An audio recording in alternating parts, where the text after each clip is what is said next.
Oh yeah! And on to another episode of Spear from the Past. It's taken 19 episodes, but the Real Fond decided to give us an ECW pay per view to talk about. And we'll get into it definitely. But I've got Austin here because I know he's a big ECW fan. But how's it going, Austin?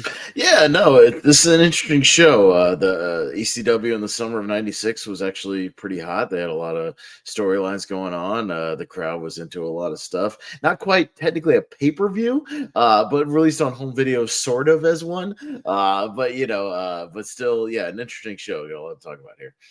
Yeah. And it's one of those ones like because when I was watching this, like I was feeling like this technically isn't a pay per view, but I kind of get it as well because it's labeled as one for whatever reason on this network. Well, they were trying to go a little behind the scenes. They were trying to go for pay per view around this time. Paul Heyman was literally trying to get ECW on pay per view. He was lobbying the companies to get them on pay per view. Obviously, it wouldn't happen until 1997 with Barely Legal. But he was really, really lobbying for it around this time to try to get some kind of pay per view show. So they were trying really, really hard. But yeah, it opening up the show, we had Sandman coming out and just randomly attacking the ring announcer and demands that Bob Batiste returns as ring announcer.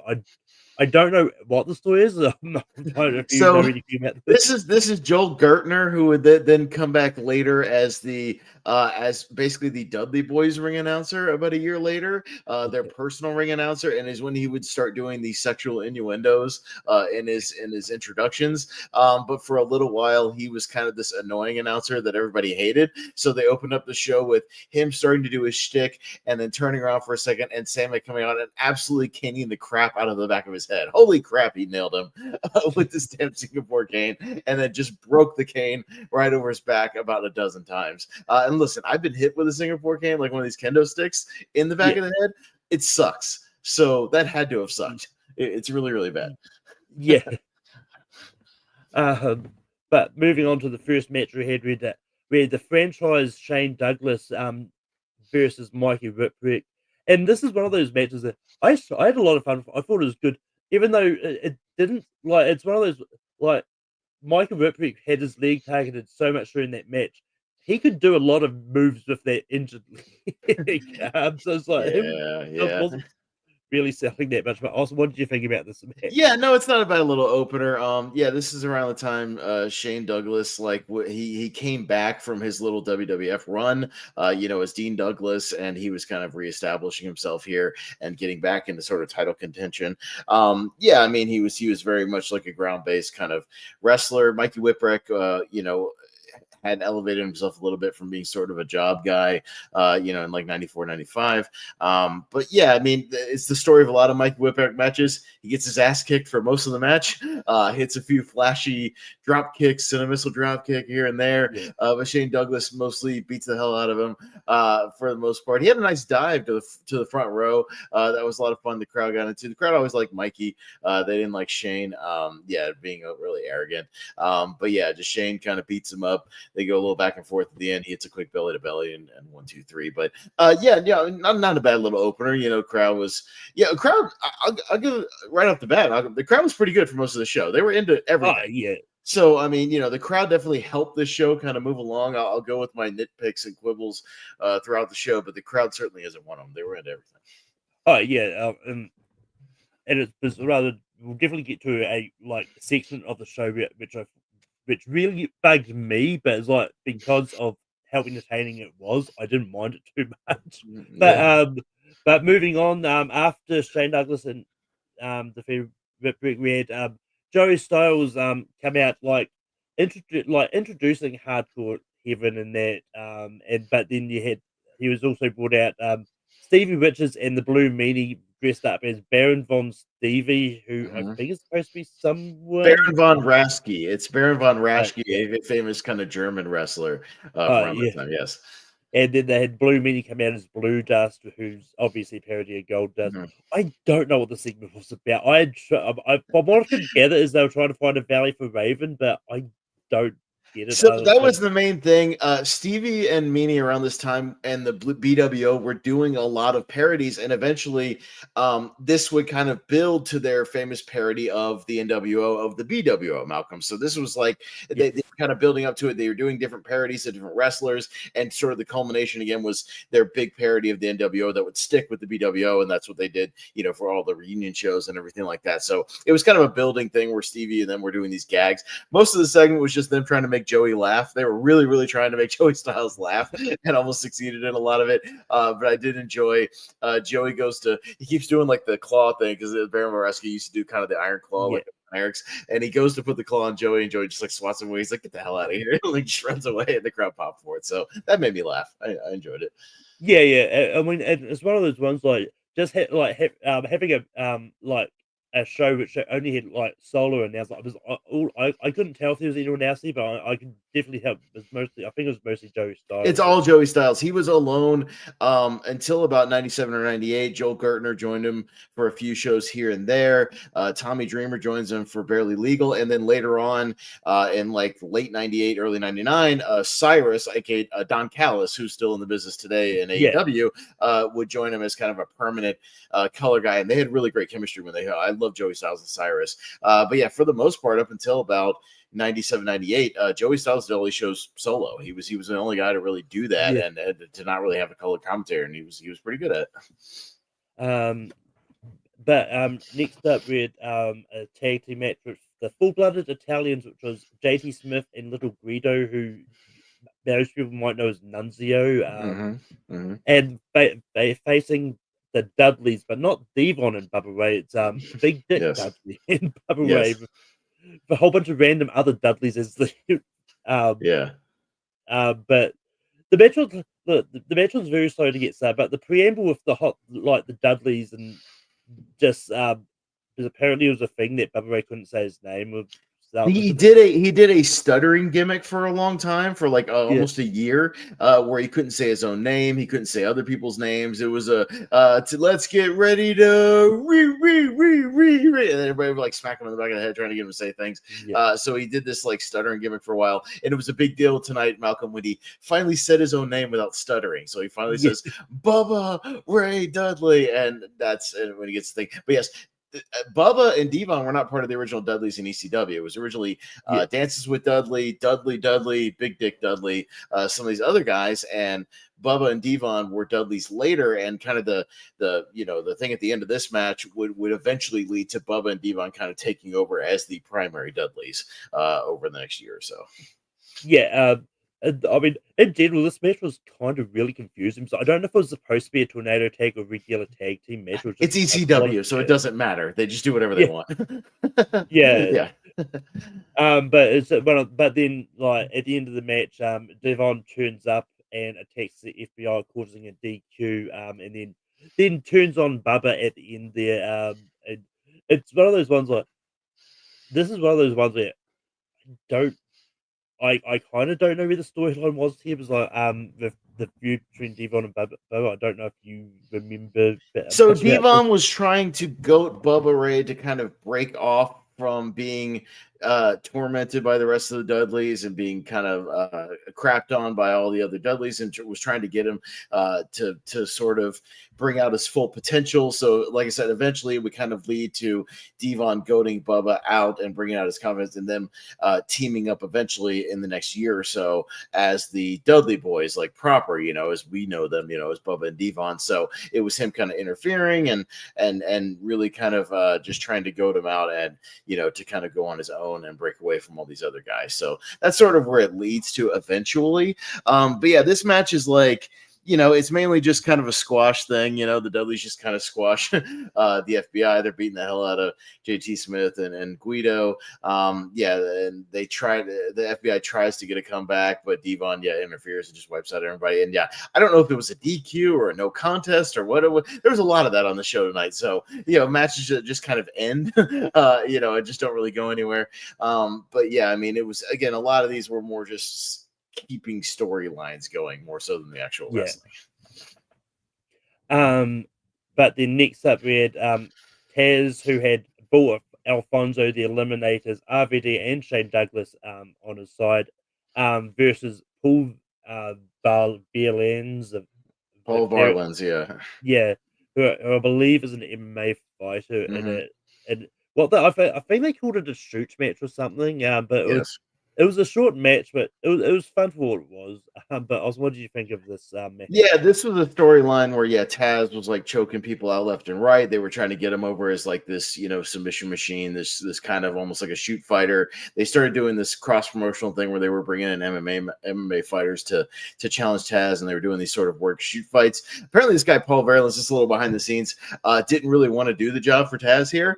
He was very pissed about that because he's a legitimate like 6'8", 300-pound dude, of massively much bigger than Taz, who's like 5'5".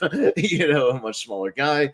But there's a kind of an urban legend, Malcolm. I can neither confirm or deny this. I've seen different reports about it, that Missy Hyatt, let's say, promised him sexual favors if he would do the job tonight, and then she didn't go through with it. So he got pissed after the match and kind of started throwing stuff around and causing a ruckus backstage. But I think they sort of protected him a little bit because they start doing this thing, and then like Perry Saturn, John Cronus, and Shane Douglas are out there, I think, to try to make sure nothing crazy goes down or the guy doesn't shoot on him or something like that. But yeah, they did a spot where Saturn came in, just drop kicked him in the face, and then that allowed Taz to hit a suplex in the Taz mission, to get like Kenny Kid to win. So they sort of like worked it to where he didn't quite win clean, sort of. He like, it was some shenanigans, but yeah, it's odd that to go back and watch, and Taz is not a babyface here, and he eventually would become over the next year or so, become one of the biggest babyfaces in the company. Yeah. But then next up we had Raven, who had Stevie Richards and Supernova in his corner, defeating Terry Gordy for the ECW World title. Before the match, Stevie Richards revealed that he's brought the ex-wife of Sandman to be his valet, which caused Sandman to come out and laugh it off, and because apparently like Sandman knows like the history and all that.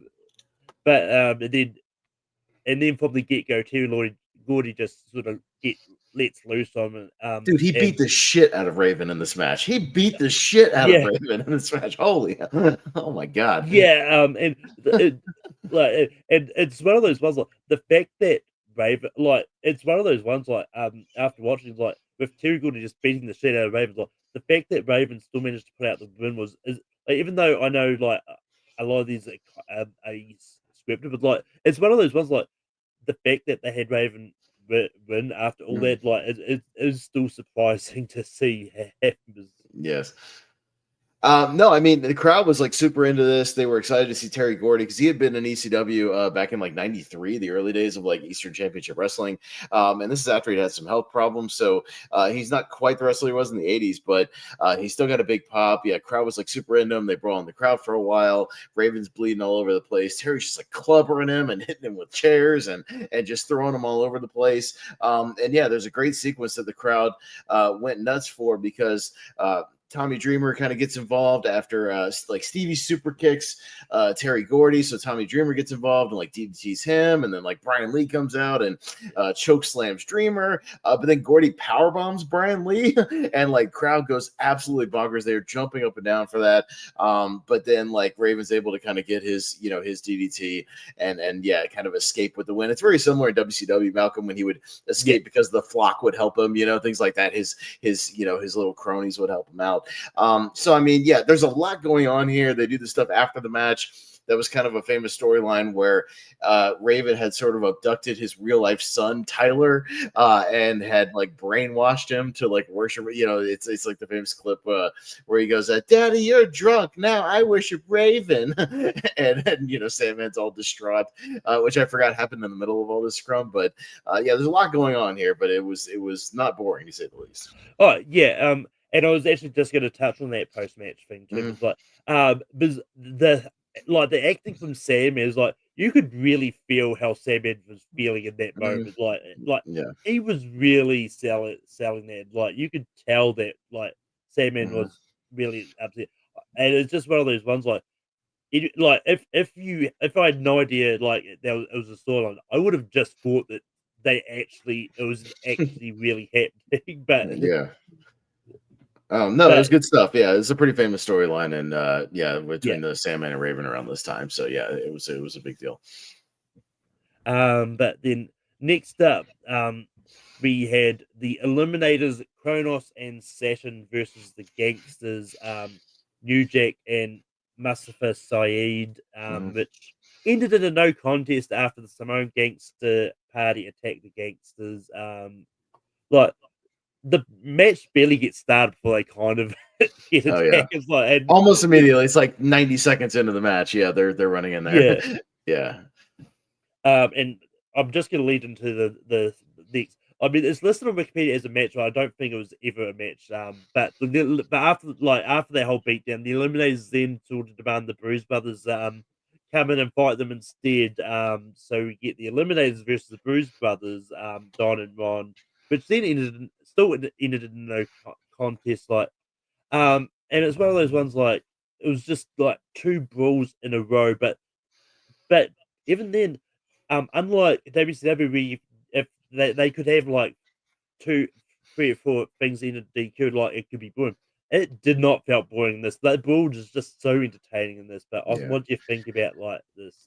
Yeah, it was the only thing that kind of irked me about the show is they did this brawl basically 3 times over, essentially, because they do it again in the Yeah, next match with the Samoan Gangster Party, where they just come out and start brawling again. So I get like I like the idea that this bad blood, just they just can't control it or whatever, because they would eventually have a 4-way match, Malcolm, at the yeah, next show the Doctor is in, between all these 4 teams. But it seemed kind of redundant eventually, where we're just brawling and just like breaking up matches, and we're not really doing anything. But again, the crowd's super into it. Yeah, they're using all kinds of weapons. They're throwing people through tables. They're just throwing everything all around. New Jack's bleeding all over the damn place. But yeah, I mean, it got a little redundant only because there's a long stretch in this middle portion, Malcolm, where they're Ye- having these brawls, because between the end of the previous match with Raven and Gordy and all this stuff, it was like 40 minutes of just brawling and yeah, crowd brawling and stuff, and it just kind of like it gets a little redundant after a while. Just for me, as much as I enjoy a good, the crowd was enjoying it again. So maybe if I was there live, I think different look, but it got a little redundant after a while. I was kind of wanting just a regular sort of match by the end of all this kind of stuff. yeah. And yeah, and I'll touch on the third one as well, because the third Mhm. one was like Axel Watton and Heck Myers versus the Samoan Gangster Party, which is Maddie Smalls and Sammy the Silk, which is better known as Rosie and Samu. Yes, Um, Rosie and Samu, yeah, here in ECW. Mhm. which I'm surprised they haven't got involved in the Bloodline storyline. Well, Rosie is deceased, I believe, so he cannot. So yeah, there's no Well, way to do that. Much like Jamal, I believe they are both deceased. If I'm wrong about that, I'm pretty sure I'm right about that. I'm pretty sure one of them is I know Jamal Umaga. is, who Yeah, was Umaga, but I believe Rosie passed away not long ago as well. I believe I'm gonna yeah, fact check myself on that. yeah, Yes, he died in 2017, so neither one of them yeah, can. But yeah, Rosie, who would later join 3 Minute Warning, and Hurricane and Rosie, a yeah, lot of people know from there. But yeah, this is early of them. Yeah, Samu was with the original kind of Samoan SWAT team, things like that. So a little connection to Paul Heyman there, because Paul Heyman managed them at one point. But yeah, I mean, I would have liked to have seen an actual match here, because they started to have a little match and then it just breaks down again because the gangsters interfered and they just start the brawl all over again. yeah, yeah. No, it was kind of like it was one of those ones after the two brawls, like, oh yeah, we won the extra match. Oh no, it's the Samoan Gangster Party. Like, there's no way the Bruise Brothers and the Gangster team is going to let, but their match is being ruled. Yes. They're going to come out and attack it. And by the way, the Bruise Brothers, if you don't know, was Ron and Don Harris, the Harris brothers, who would go on to be in like DOA and WWF, and they were in WCW for a while, in like 2000, early TNA. So the Harris brothers, who were pretty, although they had long hair here, which was weird to watch because everywhere I've seen them, they're just bald with like goatees, and then they Yeah. had just super long hair here. So I guess they shaved it off at some point and just went full bald. Um, but yeah, it was one of those ones like, well, yeah, it was pretty much like 40 straight minutes of just a big brawl. Like it was one of those ones like it was like annoying to watch just because like you wanted to see matches, but it was still entertaining to watch at the same time, and the crowd was into it as well. So it was like Yeah. um, but next up we had Chris Jericho, who I didn't realize was in ECW. Oh, you didn't know that? No, he was in ECW for about a year or so, Yeah, from about like late '95 to about late '96 before he went to WCW. Yeah, no, he was one of the guys they brought over from Japan and Mexico, along with yeah, he was in around the same time as Benoit Malenko and Eddie Guerrero, and some of those guys were tooling around ECW. No, because yeah, he's on ECW One Night Stand in 2005 as Lionheart. So yeah, yeah, no, yeah. he's an ECW alumni for sure. Yeah, yeah. But then he defeated he was facing Pitbull number two Hmm. for the ECW World TV Championship. And it was a fun match. One thing I did notice is it didn't look like Jericho's hitting Pitbull with move after move. It didn't look Pitbull didn't look like he was selling anything. He um, wasn't the greatest worker. I think Pitbull number one, Gary Wolf, who was just injured around this time. They had a fun little tag team just called the Pitbulls. Was a little bit of the better worker of the crew. So they tried to push Pitbull number two as a singles wrestler around this time, and he was okay. He was just kind of a bruiser, brawler. But I'll give him credit. He hung with Jericho for the most part here. It got a little sloppy here yeah, and there. There's a couple little botches and sloppy things that Jericho did his best to kind of cover and save. But yeah, Jericho hit a lot of his standard moves. You still see him hit today. He's hitting the apron drop kick. He's hitting a lot of his moves that you see him kind of do here and there. And yeah, the finish was cool. Like Pitbull goes to hit like a big top rope powerbomb thing, and he hit an avalanche. Kind of Frankensteiner and won. But yeah, yeah, I mean, the crowd was like super into it. Pitbull was hitting big power moves, slamming them all over the place. And Jericho was Jericho. I mean, he was young. He looked good here. And I thought overall this is a pretty fun match overall, despite some of the botches and some of the sloppiness. It was still yeah. And like at some point in the match, you had Shane Douglas come out to try and steal the belt. yeah. For- for This would and lead to a great one. Even if you just watch this in a vacuum, Malcolm, at Heat Wave '96, there's a four-way match that is great and probably one of the best just wrestling matches ECW had. It was a four-way between Jericho, Pitbull, and number two, Two Cold Scorpio, and Shane Douglas. It's a great match. So it kind oh, of all those guys were kind of in the TV title picture around this time, and that one's really good, really really good. yeah, and it also has like France Pitbull's valet Francine was like her out like the outfit was like almost she's barely really Oh, she's really barely wearing anything here. And yeah, no, they ECW did know their audience. They know they like to see scantily clad women. So everybody on the show, and throughout their history, wore very, very little clothing. yeah, Yeah, Kimona, Francine, Dawn Marie later when she would come in. Yeah, Electra, all these women. Yeah, they knew their audience and what they wanted to see. And basically, if they ever had women's matches, Malcolm, it was basically catfight matches. There was not really a lot of wrestling. yeah.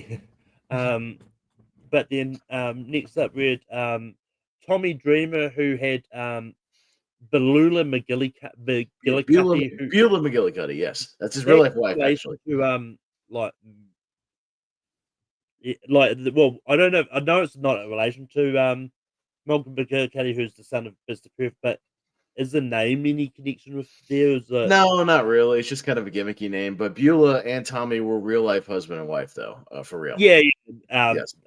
that much I knew about, and then there was the Valley of the name Kimono Wanna like which Mhm. it's I don't think anyone can get away with that name any Yeah, and Kimono would later go to WCW as what's her name with the young dragons, Katie Liao, I think her name was something like that. yeah, yeah, So yeah, she would or Layla Meow, whatever her name was, with the young dragons. So she went on to go for a while. She's pretty infamous for around this time they did a storyline where Kimona and Beulah had like kind of a relationship, and then they end up being like a three-way relationship with Tommy. It was a very scantily clad or a very scandalous sort of storyline. Malcolm, they got got them thrown off a lot of TV stations actually because it was like sort of a lesbian thing, and it was very risque for the time for like 1996. But yeah, she was tooling around doing this kind of stuff around this time. yeah. I mean, um, and he was facing Brian Lee, who's better known as Chains and other thing. And the fake Undertaker and the Undertaker versus Undertaker matches. Didn't we watch that show with Undertaker versus Undertaker? Or We saw fake Diesel and fake Razor Ramon. I oh don't no, think that we. was on. We did that on Lonely Marks. We reviewed the one with the fake Taker. But yeah, they called him Underfaker around that time. But yeah, Brian Lee played the fake Undertaker in that feud. Around. I dare say eventually we'll get to that at some stage. I'm sure you will. Yeah, yeah. It's not good. It's not good at all. Um, I mean, as most things with fake With fake wrestling. people, yes, Yeah. yes, yes. But this match was really entertaining. It was billed as a reference match, and they did not disappoint, which No. it was literally a brawl from the get go. Like Tommy just starts assaulting Braun with weapons, and then they head out of the car park. And there was this funny moment where a fan clearly gets startled with his own camera and backs Yes. out of the shot.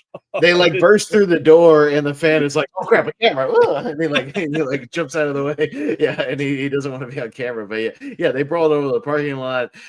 They're brawling like with the moving trucks and trailers, and there's like a gate around the outside of the ECW arena, and they're slamming their heads, into the thing, and there's blood everywhere. And all the fans are kind of spilling out watching it. I mean, this is what they were kind of known for around this time, doing this thing.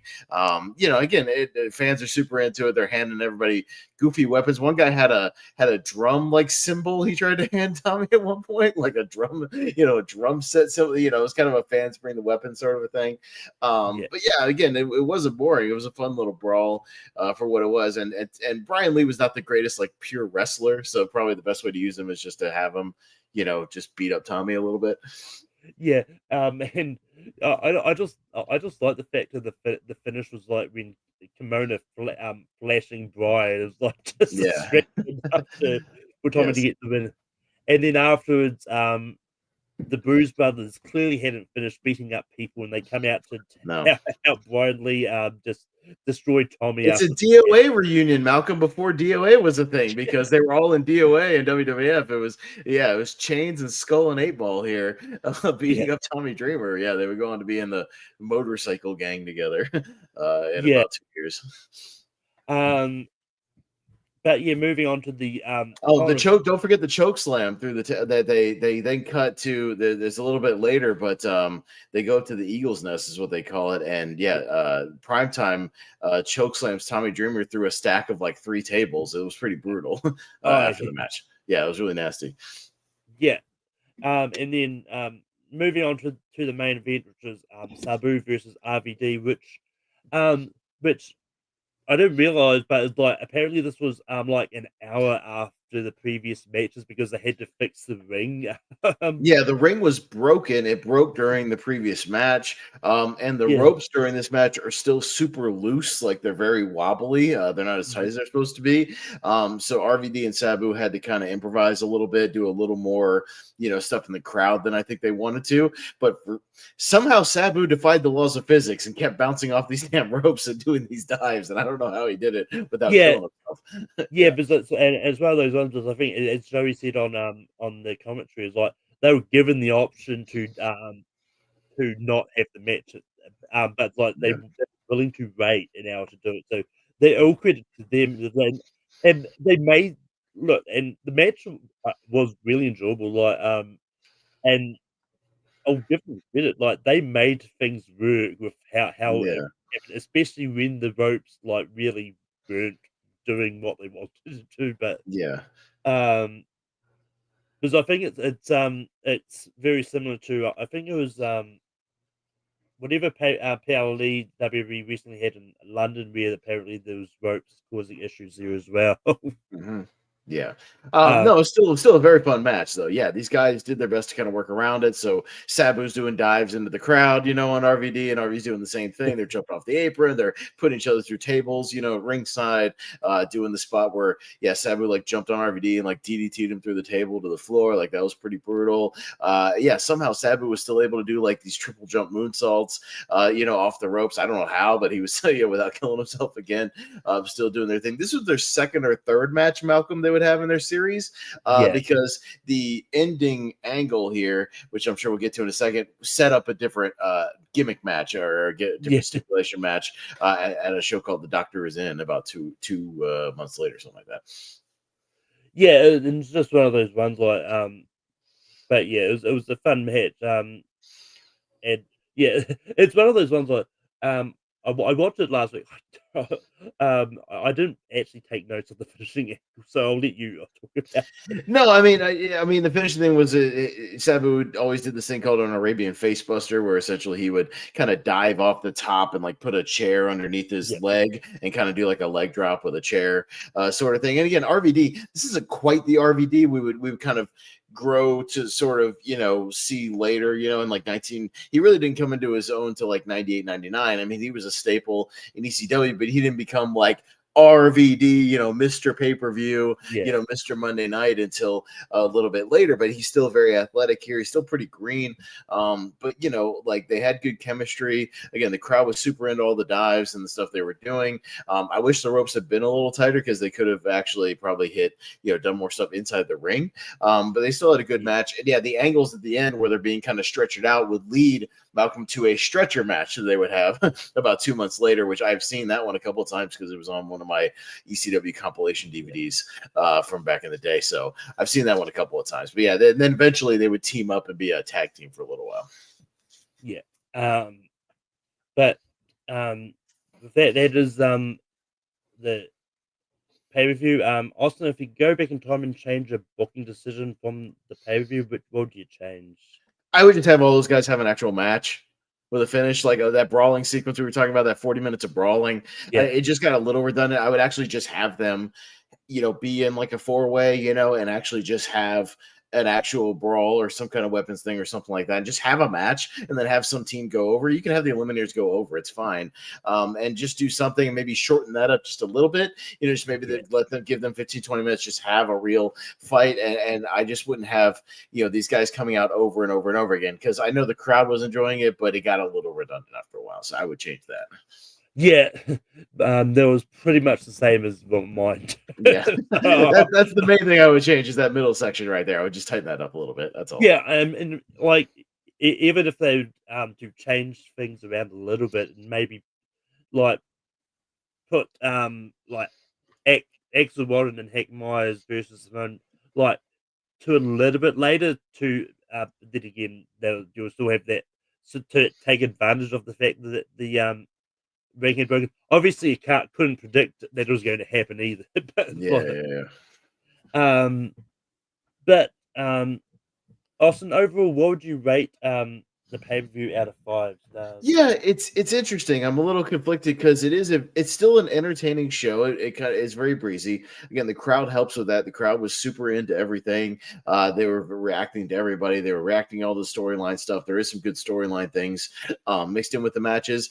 I'll say this, Malcolm. If you're a fan of like the ECW crowd brawls and weapons and blood, and if you're a fan of like chaos, in a chaotic show where you don't know what's going to happen from match to match, this is a fun show in that aspect. If you're looking for a show with great wrestling on it, you might want to look elsewhere, because you're not going to find a whole lot of like really great wrestling here. Again, the main event is pretty good. Jericho and Pitbull is pretty good.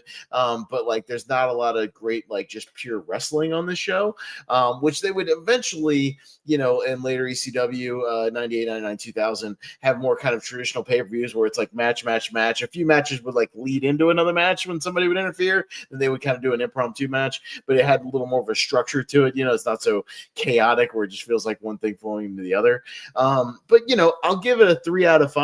Not one of my favorite ECW pay-per-views overall. Again, I kind of prefer the later area where they would structure it a little bit better than what they would do here. It just seems like they could just kind of throw everything out one after another and just let the crowd have fun with it. But it's still an entertaining show, and again, the crowd helped with that. So it was still fun for what it was. Yeah, I was in the same vein of mind. Like, it's 3 out of 5 for me as well. Like, it was entertaining. It's definitely better than some of the bad WCW shows we've covered. Yes. Yeah. So, yes. So there's that. And it's one of those ones like I think we've talked before, like how the crowd seems to help some matches too. And if the crowd's into a match, sometimes it can help you get into it as well. Oh no, 100%. Like, yeah, dead crowds can hurt a great match, and vice versa. A great crowd can help an average match. If they're Yeah, really into any of the particular characters, or they're just into the big moves, and whatnot. And yeah, the crowd certainly helped that they were very much into the show. Really, really, really hard. So yeah, that definitely helps. As with most shows at the ECW arena, around this time, which is where this was, they were really usually into everything. yeah. But if that, it's time to spin the wheel to see what the next pay-per-view I'll be covering is. Mm.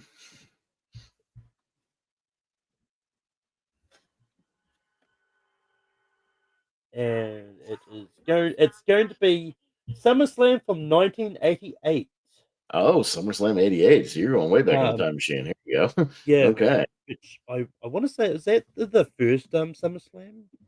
I think so, actually, because yeah, I want to say that might have actually started in '88. If not, it may have started '87, but I'm pretty yeah, that might be the first ever SummerSlam. Yeah, this is the inaugural SummerSlam pay per view, Yeah, so that's going to be pretty historic. Malcolm, you're doing the yeah, very first SummerSlam from what I can tell, from Madison Square Garden. yeah, So there you go. And you got some a lot of late '80s. People on the show. Again, I won't spoil anything, but you got Ultimate Warrior on the show, Honky yeah, Tonk Man, Don Morocco, Demolition, the Heart Foundation. But you got the Mega Powers in the main event, so yeah, that's a big thing. So you get to see the Mega Powers in action. yeah. Hogan and Savage. So there you go. But that will be next week. And but with that, Austin, where can people find you online? Yeah, no. If you want to see me talk more wrestling, in particular, look down below my name. I'm on the Lonely Marks Wrestling Podcast alongside Jacob Barber, Jordan Owens, and Richie Goodacre. We usually go live every Thursday night at 10 on the Lonely Marks Wrestling Podcast channel, which we link in the Movie Hero Network Facebook group, which you can find a lot of us posting all of our stuff in the community over on the Movie Hero Network Facebook group, and also that YouTube channel. So any of those places you can find me doing stuff. But yeah, Lonely Marks if you want to see me talk more wrestling. But you can find me on Tape Through Productions hosting Rankum. It's usually every Sunday night, but because there's a free fall happening on Movie Henry, I decided to make Rankum on Saturday instead. We're talking about the top 12 unconventional Christmas movies. Austin's going to be on that panel. All right. Yeah. And you can also find me on Middle Earth Media on Film Plus, and I'll pop up my movie at time to time. I'll be on tomorrow for the holiday the Mm-hmm. mystery tournament that we're doing. So yeah, but it'll a lot of fun things to look out for from both of us. But until next time, we'll see you next time.